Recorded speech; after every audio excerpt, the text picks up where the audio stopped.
जंगल का राजा शेर खा पीकर आराम से एक पेड़ की छांव में सो रहा था। तभी कहीं से एक नटखट चूहा वहां आ पहुंचा और खेलने लगा।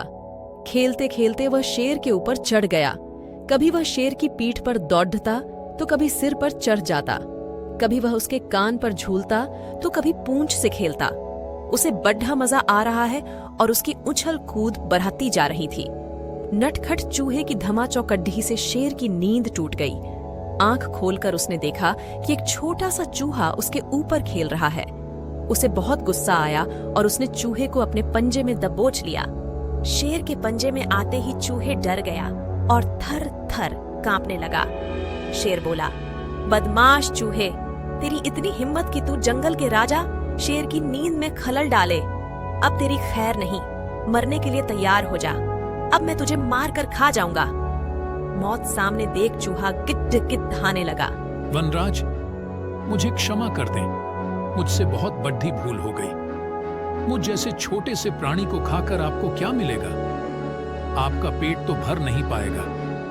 कृपा कर मुझे छोड़ डांट दीजिए। अवसर आने पर मैं अवश्य आपके काम आऊंगा। चूहे की बात सुनकर शेर हंसने लगा और बोला, मैं जंगल का राजा हूँ। मुझसे बलशाली इस पूरे जंगल में कोई नहीं। तू छोटा सा चूहा मेरे क्या काम आएगा?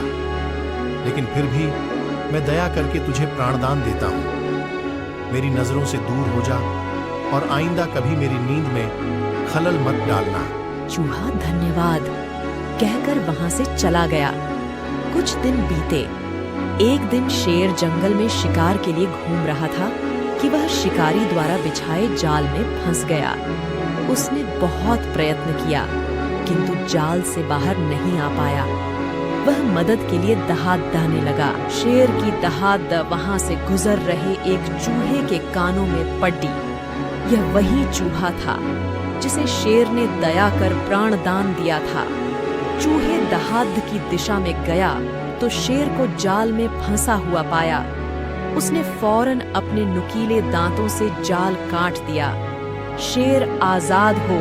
सनी चूहे को धन्यवाद दिया तो चूहा बोला, वनराज, आप शायद मुझे भूल गए हैं। मैं वही चूहा हूँ जिसे अपने प्राणदान दिया था। मैंने आपको कहा था कि किसी दिन मैं अवश्य आपके काम आऊंगा। देखिए, आज मैं आपके काम आ ही गया।